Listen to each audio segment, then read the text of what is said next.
What's up guys, and welcome to another episode of Career Mode. This is episode number 72 and we start the episode off with a Capital One Cup semi-final first leg clash away at White Hart Lane to take on Tottenham Hotspur. Now obviously in the Capital One Cup we do rest a lot of players, but I did have quite a strong side in this game because we are the holders of the Capital One Cup. I do want to win it once again and obviously be, retaining the cup, because it's not the most amazing of trophies, don't get me wrong, but I do like to win everything, and obviously win the Capital One Cup for a second year in a row will be great. But we took the lead just 16 minutes in. Raheem Sterling, that was a lovely Skype.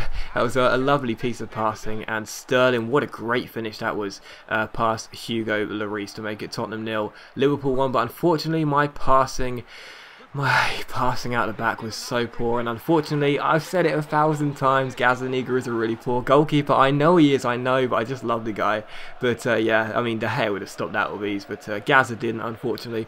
That made it Tottenham 1, Liverpool 1, but I mean, there was nothing he could do about this. Adebayor coasting through. Once again, Daniel Agger not really doing the job at centre-back, and Adebayor finishing with ease. But this was really frustrating. Once again, Daniel Agger losing the header and then losing his man. He can't catch up with Harry Kane, the former Millwall loanee, and Kane slots the ball past Gazza. Daniel Agger, he's such a liability, man. I'm very tempted to go in for a proper first choice centre back in this transfer window. I'll have to wait and see.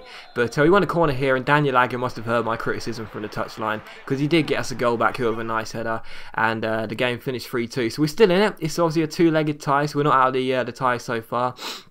Obviously, if we can do the business back at Anfield, maybe we can go for on away goals after extra time. We'll have to wait and see. But yeah, we're still in the tie, so not too bothered. But that game really shouldn't have gone that bad. But two offers coming here for Fabio Borini and Andy Carroll. Lazio wanted Fabio Borini. Now Borini, a player who I've barely used. He's okay. I love the fact he's got a high attacking and defensive work rate, but he has got the injury-prone trait, which I really don't like. So I love my players to stay fit.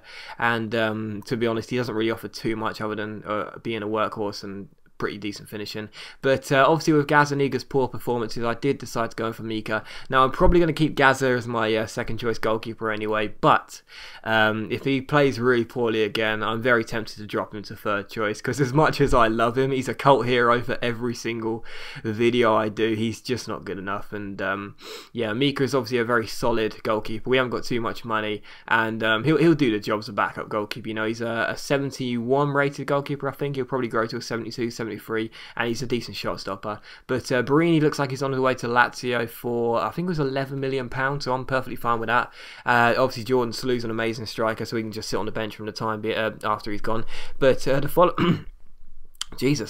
following game is away at St James's Park to take on Newcastle United, and Arnold Chevalier, who I of course made my first choice striker. Now, is there anything this guy can't do? He's going to be a complete legend in this series. He is absolutely insane. Zaha crosses the ball in, and Chevalier with a straight bicycle kick. It bounces once past Tim Krul, hits the underside of the bar. That was amazing from Chevalier. I think that might be my first bicycle kick scored in this series. I may be wrong. I may have scored one before, but I certainly can't remember. But that was insane from Chevalier, man. Absolutely awesome. And what a goal that was, watching that back again. But Newcastle did try and hit back here. But they want to throw in, and unfortunately for me, I wasn't really paying attention, but I did manage to give the ball away with Sousa once I robbed it off from the throw-in. Tiote found Johan Cabaye, and it was a great strike by the Frenchman. It passed David De Gea into the back of the net, and 16 minutes in, the score was already Newcastle 1, Liverpool 1. Looked like this game was going to be a goal fest, but this was Tiote playing a great ball out wide to Sylvain Marveau. He eventually cuts inside, and I thought this was a really good challenge by El Ghattari. I thought that was a great tackle. The referee said penalty. I was like, really? Are you sure? I'm pretty sure he won the ball there. But the referee said penalty, unfortunately, and Cisse came off a bar in this moment.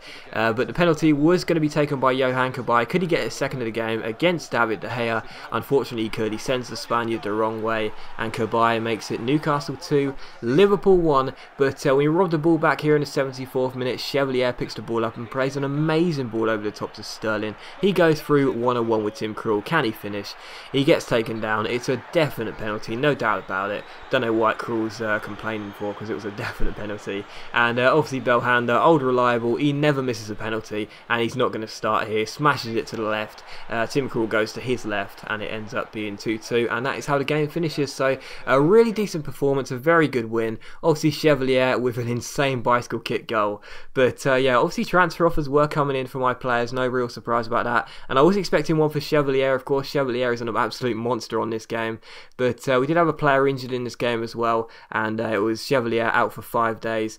But yeah, here we see a player getting sold. I think this was, who was this, Barini? Yeah, Barini goes to Lazio for 11 million. Obviously we've got Chevalier, Carroll, Slew and Goose, so I'm not too bothered. But Mika obviously comes into the club eventually. We offer him a contract here, and he's just going to be a backup goalkeeper really, but he'll probably sit on the bench as opposed to Gazaniga, because he's been really poor lately. But we'll have to wait and see. But we also get a monthly scouting update from my English guy. Excuse me.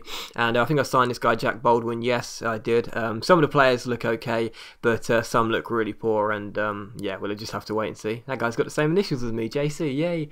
I'll have to sign him for that. But yeah, some look pretty poor, but that's scouting for you, can't get them all. But I was also going to go in for another player in a transfer window. This guy JJ, who I can only imagine is a regenerated player. 19 years old, he's 6'5", pretty quick. And yeah, he seems like a pretty decent player. With Barini gone, we can get a decent player on the cheap, and he can just sit on the bench if Slew's injured or something. But here we see a contract accepted by Mika, so he comes into the club. That's my phone going off. So Mika comes into the club, absolutely delighted about that. He can just sit on the bench for the time being. But like I said, you know, transfers were going to come in for my players. Obviously, my best players, Belhanda, De Gea, and also Chevalier. I did mention Chevalier. Newcastle have been taken over in the game, and when I saw that a transfer offer came for Chevalier, I thought, well, I'm not going to sell him no matter how much the bid is. But it was £30.5 million for Arnold Chevalier from Newcastle. And I thought, I don't want to reject that because that's a lot of money. But I asked Newcastle for £50 million. I thought there is no way in hell they are going to match that, because even though they've been taken over, I cannot see them bidding £50 million. But Lille accept the £1.3 million bid for JJ, which is great news, because obviously with Barini gone, I do want another striker for the cover. But yeah, JJ here, we offer him a contract. But like I said, I asked Newcastle for £50 million, thinking they wouldn't come back to us, and they did. They accept the £50 million deal. As always, guys, thanks for watching, and I'll see you for the next episode very soon, where we could be getting £50 million for Arnold Chevalier. So yeah, look forward to that, and I'll see you very soon.